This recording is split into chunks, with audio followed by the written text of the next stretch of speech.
C'est bien de se poser des questions sur la physique quantique ou comment aller sur Mars. Mais vous avez déjà demandé sur quoi vous marchez là? Sur quoi vous tenez depuis toujours? C'est essentiel, non? Bon, celui qui me répond alors ici je crois que c'est du parquet, j'enterre vivant dans la roche pour en faire un fossile. Et croyez-moi, je m'y connais, parce que je suis géologue justement. Bon, je vous donne la réponse. Par exemple, sous vos pieds ici, ce sont des conglomérats de 4 millions d'années qui se sont déposés lorsque Nice était encore sous la mer au fond d'un grand fjord.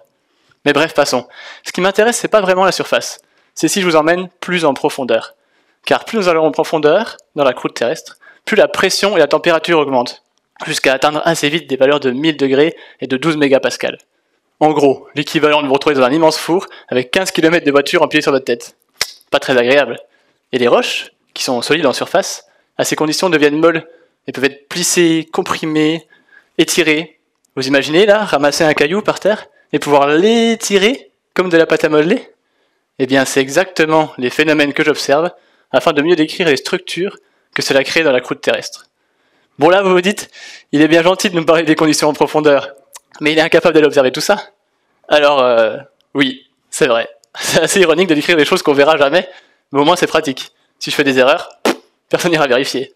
Non, c'est pas vrai. Évidemment, la nature est bien faite, et elle nous donne des solutions.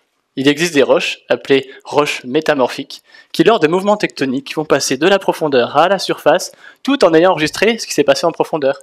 Elles vont donc devenir des témoins de ce monde inaccessible, des sortes de boîtes noires de la croûte terrestre. Alors naturellement, je vais chercher à les trouver, ces roches. Je vais aller sur le terrain, et je vais les traquer, jusqu'à mettre mon nez dessus, pour pouvoir les ausculter de près, décrire leur structure, leur anatomie interne, et en bon chirurgien des roches, je vais parfois prendre un échantillon que j'observerai sous différents microscopes. Hélas, j'ai un autre problème. Et oui encore. On parle souvent de roches qui ont des millions d'années. On a souvent pris pour acquis « Ah, les dinosaures! Bon, c'était il y a des millions d'années !» Est-ce qu'on se rend vraiment compte de ce que c'est?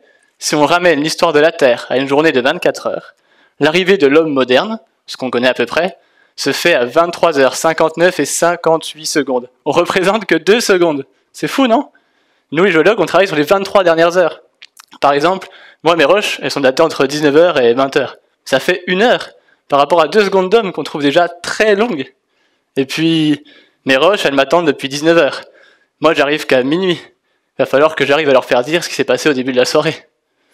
Donc finalement, dans ma thèse, je dois décrire quelques 100, 200 millions d'années en 3 ans de thèse. 100 millions, 3 ans, ça en fait une différence.